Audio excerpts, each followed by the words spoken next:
4 अगस्त सावन के आखिरी सोमवार के दिन शिवलिंग से चुपचाप उठा लाना। यह गुप्त चीज हम आपको बताने जा रहे हैं। वो सिर्फ एक सामान्य जानकारी नहीं, बल्कि वह गुप्त रहस्य है जो सिर्फ गिने चुने साधकों को ही ज्ञात होता है। वह रहस्य जिसे जान लेने के बाद आपके जीवन की दिशा ही बदल जाएगी। यह वही गुप्त चीज है जिसे सावन में शिवलिंग से सही तरीके से घर लाने वाला व्यक्ति दरिद्र से धनवान बनता है। कर्ज में डूबा हुआ व्यक्ति उन्नति की ऊंचाई पर पहुंचता है और संतान, नौकरी, शादी जैसे बड़े से बड़े संकट भी बिना किसी बाधा के हल हो जाते हैं। कई लोग तो इसे आजमा चुके हैं और उनकी जिंदगी चमत्कारिक ढंग से बदल चुकी है। अब यह मौका आपके पास है। बस जरा धैर्य रखिए, आंखें और कान खोलकर सुनिए, क्योंकि आगे हम आपको बताने जा रहे हैं वो 5 गुप्त रहस्य जो अगर आपने सावन सोमवार को शिवलिंग से लेकर अपने घर में सही स्थान पर रख दिए तो आपका भाग्य खुद आपको बुलाने लगेगा। हर हर महादेव, ओम नमः शिवाय। मित्रों, सावन के महीने में शिवलिंग से यह गुप्त चीज ले आना, अपने घर आपकी सभी मनोकामनाएं पूरी होंगी। इतना पैसा आएगा कि गिनते गिनते थक जाओगे। भगवान भोलेनाथ जी के आशीर्वाद से अपने जीवन में बहुत उन्नति करोगे। दोस्तों, हिंदू धर्म में सावन के महीने का बहुत अधिक महत्व होता है। सावन का महीना हिंदू पंचांग का 5वां महीना होता है। यह महीना भगवान शिव को समर्पित होता है। इस महीने में शिव भक्त भगवान शिव की विधि विधान से पूजा अर्चना करते हैं और सावन के महीने के सोमवार का महत्व और भी अधिक होता है। इस माह में शिव की पूजा अर्चना करने से सभी मनोकामनाएं पूरी हो जाती हैं। धार्मिक मान्यताओं के अनुसार सावन के महीने में भगवान शिव और माता पार्वती की विधि विधान से पूजा करने भक्त की मनोकामना पूरी होती है। इसके साथ ही सावन के सोमवार व्रत रखने से भोलेनाथ की विशेष कृपा प्राप्त होती है।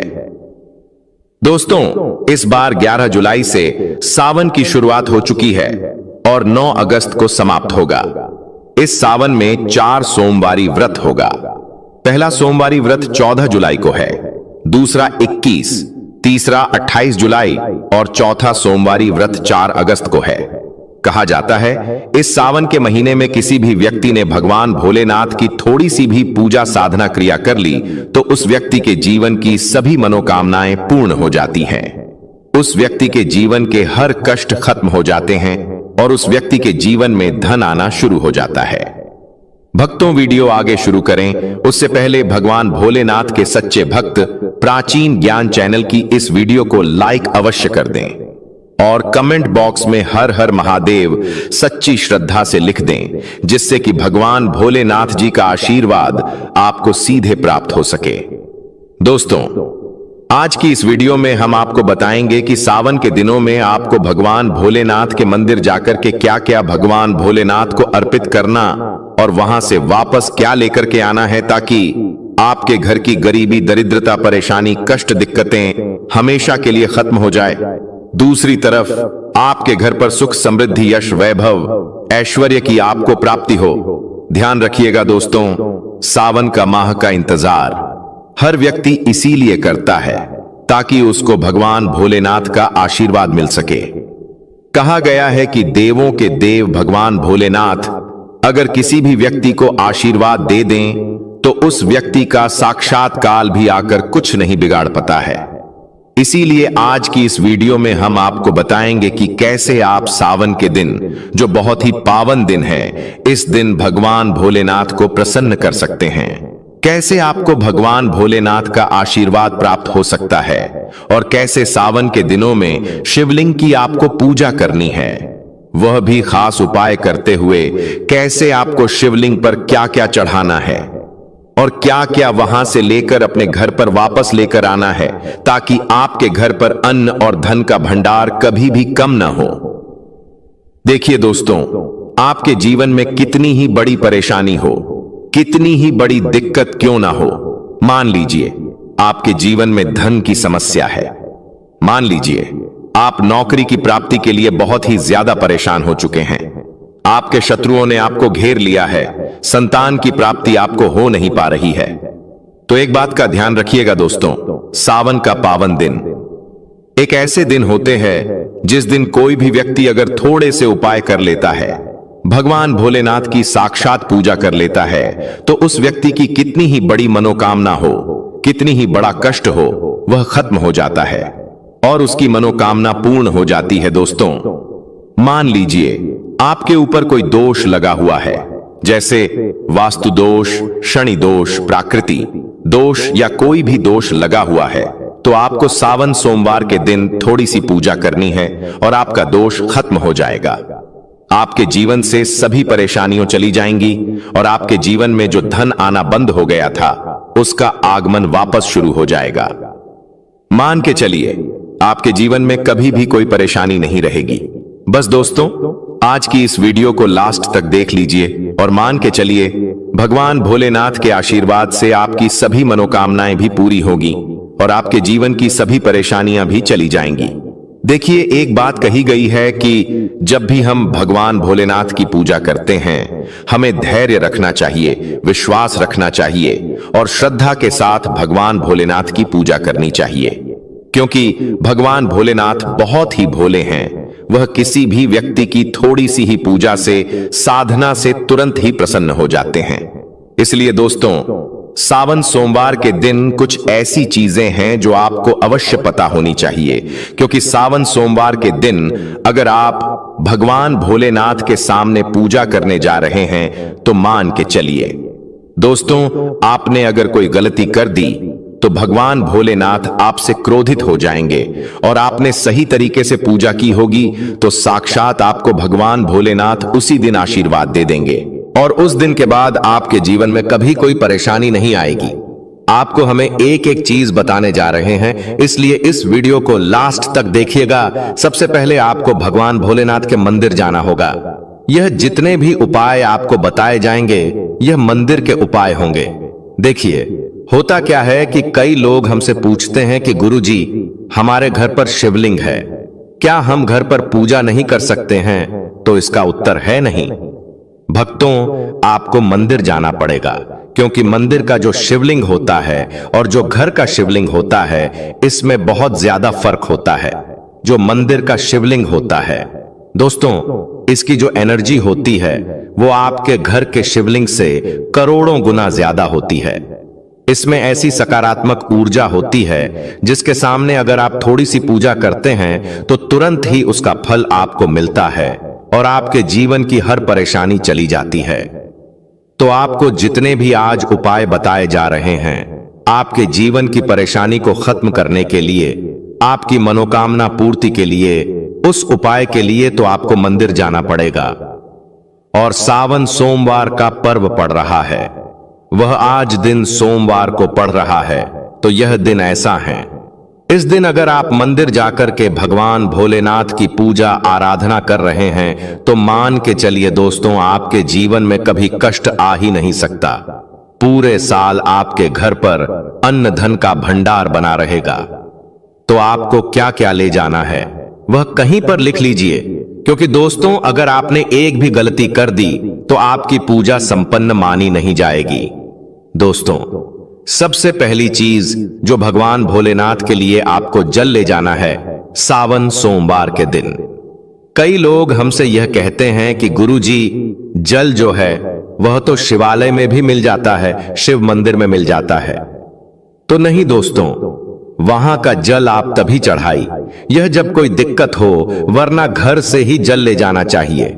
आखिर घर से जल क्यों ले जाया जाता है, इसकी भी बात सुन लीजिए। घर से इसीलिए आपको जल ले जाना है ताकि आपके घर का जो जल ले जा रहे हैं भगवान भोलेनाथ पर चढ़ाने के लिए, उसी जल के द्वारा आप भगवान से जुड़ जाएंगे। उस जल के द्वारा आप भगवान को अपनी सभी दिक्कतें बता देंगे और उस जल को जैसे ही भगवान भोलेनाथ पर आप चढ़ाएंगे, अपनी समस्याओं को बताते हुए वह समस्या आपकी खत्म हो जाएंगी। इसलिए घर से जल ले जाएगा। आप सबसे जरूरी चीज जो जल ले जा रहे हैं, उसमें 2-4 बूंद गंगा जल जरूर डाल दीजिएगा, क्योंकि गंगा जल डाले बिना आपकी पूजा संपन्न नहीं मानी जाएगी। महाशिवरात्रि के दिन तो आपको जल ले जाना है, उसमें गंगा जल डालकर के दूसरा आपको 3 पत्ते वाला बेलपत्र ले जाना है। दोस्तों, बेलपत्र बहुत ही शुभ होता है। आपने अगर मान लीजिए एक तरफ 1000 कन्याओं को खाना खिलाया है, दूसरी तरफ भगवान भोलेनाथ को बेलपत्र चढ़ाया है, तो ये दोनों बराबर माने जाते हैं, इसलिए बेलपत्र जरूर ले जाएगा। तीसरा, आपको सफेद पुष्प ले जाना है। सफेद पुष्प भगवान भोलेनाथ को चढ़ाए जाते हैं, इसीलिए सफेद पुष्प पर भगवान भोलेनाथ के लिए आपको ले जाना है सावन सोमवार के दिन, ताकि भगवान भोलेनाथ का आशीर्वाद आपको मिल जाए, जिसके बाद आपके जीवन के हर परेशानी खत्म हो जाए।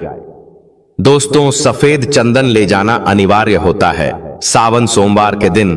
और ध्यान रखिएगा दोस्तों कि भगवान भोलेनाथ को अगर आप दूध अर्पित करने जा रहे हैं तो एकदम कच्चा दूध होना चाहिए, पका हुआ दूध नहीं होना चाहिए, कच्चा दूध होना चाहिए। अब आपको और क्या क्या ले जाना है देखिए। अगर आप चाहते हैं कि आपकी हर मनोकामना पूरी हो तो एक डिब्बा लीजिए, उसमें काली मिर्च भरकर ले जाइए। देखिए, बहुत ध्यान से सुनिए, जितनी आपको बातें बता रहे हैं, एक डिब्बे में काली मिर्च भर के एक लाल कपड़ा लीजिए, उसमें लौंग कपूर, इसको मौली धागे से बांध करके आपको अपनी जेब में रख करके ले जाना है। सिर्फ इतनी चीज आपको ले जानी है आज के दिन को। अब आपको पूजा कैसे करनी है, चलिए आपको बताते हैं। बहुत ध्यान से लास्ट तक देखिएगा, और जितनी भी चीज आपको बताई जा रही है, इन चीजों को आपको ले जाना है और शिवालय से वापस लेकर आना है अपने घर पर, ताकि आपको धन की प्राप्ति हो सके, आपकी कोई भी मनोकामना हो वह पूर्ण हो जाए। भक्तों, आप पहले जाएंगे मंदिर, सबसे पहले आपको इस बात का ध्यान रखना है, मंदिर जाने से पहले ही काले या नीले कपड़े का धारण करके मंदिर न जाएं, वरना भगवान भोलेनाथ का आपको क्रोधित रूप देखना पड़ सकता है। सबसे पहले आपको यह करना है कि पतली धार बनाते हुए जल भगवान भोलेनाथ को अर्पित कर देना। बहुत ध्यान से सुनिएगा भक्तों, पतली धार बनाते हुए भगवान होना चाहिए। जो भी शिवलिंग आप रखें, अच्छे से उनको मंत्रों द्वारा भी अभिमंत्रित करके रखें। स्फटिक हो, नर्मदेश्वर शिवलिंग हो, कोई भी रखिए, अच्छे से उनको भोलेनाथ को अपने घर पर ही पूजन कीजिए। एक लोटा जल चढ़ाकर, क्योंकि मंदिरों में बहुत भीड़ भाड़ होती है और सावन सोमवार पर यही भीड़ का नजारा बहुत ही खूबसूरत लगता है। कोने कोने में शिव भक्त है। अगर आप मंदिर में नहीं जा सके या ठीक से जल नहीं चढ़ा पाए तो घर में ही शांति से आप पूजन करें। गन्ने का रस हुआ, पंचामृत हुआ, इससे आप इस दिन भोलेनाथ का अभिषेक कीजिए। दूध, दही, घी, शहद, शक्कर, पंचामृत बना करके अभिषेक कीजिए। दोस्तों, फिर भोलेनाथ का श्रृंगार कीजिए, चंदन चढ़ाई, अक्षत चढ़ाई, जनेऊ अर्पित कीजिए। थोड़ा सा चंदन का इत्र, क्योंकि चंदन का इत्र विशेष रूप से शिव शंभु को बहुत प्रिय है, तो वह आप अर्पित कीजिए। उनके पसंदीदा पुष्प चढ़ाए आंकड़े की माला से उनका श्रृंगार कीजिए। दोस्तों, कनेर के सफेद पुष्प चढ़ाए, कमल हुए, गुलाब हुए, बेल हुए, यह फूल उनको बहुत प्रिय है, यह अर्पित करें और 5 बेल पत्र अवश्य चढ़ाएं। आप इस दिन चाहें तो या जो आपके पास बेलपत्र है उसी पर आप श्री श्री लिख करके या ओम नमः शिवाय या राम राम लिख करके अर्पित कीजिए। जो चिकना भाग होता है उस पर लिखिए और यह सीधा शिवलिंग पर अर्पित हो। इस प्रकार से आपको बेलपत्र चढ़ाने चाहिए। दोस्तों, आप विशेषकर इस बात का ध्यान रखें कि कटे फटे बेलपत्र न हो। जो व्यक्ति अधूरी चीज भगवान को अर्पित करता है तो उसे भी कटे फटे पत्तों की तरह ही कटा फटा फल ही प्राप्त होता है। इसीलिए कभी भी अपूर्ण सामग्री अर्पित ना करें। दोस्तों, कहते हैं कि जब भोलेनाथ ने गले में विष धारण किया था तो आदि शक्ति मां के कहने पर देवताओं ने भगवान शिव के सिर पर भांग, धतूरा, बेलपत्र आदि रखा और निरंतर जल अभिषेक किया था, जिसकी वजह से उनके मस्तिष्क का ताप कम हुआ था और उस समय से ही भोलेनाथ को भांग धतूरा चढ़ाया जाता है। और यह बात भोलेनाथ के भक्तों में बहुत कम लोगों को ही पता है कि इसी कारण शिवलिंग पर भांग धतूरा चढ़ाया जाता है। दोस्तों, अगर आपके घर में शिवलिंग है तो आज के दिन आप चाहे तो शिव जी का त्रिशूल हुआ, डमरू हुआ, ये भी आप उनको अर्पित कर सकते हैं। शिव के डमरू की दमदम की ध्वनि मंगल गुरु से संबंधित होती है, क्योंकि चंद्रमा उनके मस्तक पर विराजमान होकर अपनी क्रांति से अनंत आकाश में जटाधारी महामृत्युंजय को प्रसन्न करता है। और बुध आदि ग्रह है, इसमें संभाव से सहायक होते हैं। तो यह आज के दिन डमरू अर्पित करें। भोले बाबा का डमरू आप धारण भी कर सकते हैं। अभिमंत्रित करके आप अपने शरीर पर छोटा सा चांदी का डमरू धारण करें। भक्तों, अगर आपको यह प्राचीन ज्ञान चैनल के माध्यम से प्राचीन जानकारी अच्छी लगी हो तो वीडियो को लाइक कर दीजिए और कमेंट बॉक्स में सबसे दिल से हर हर महादेव लिख दीजिए। धन्यवाद।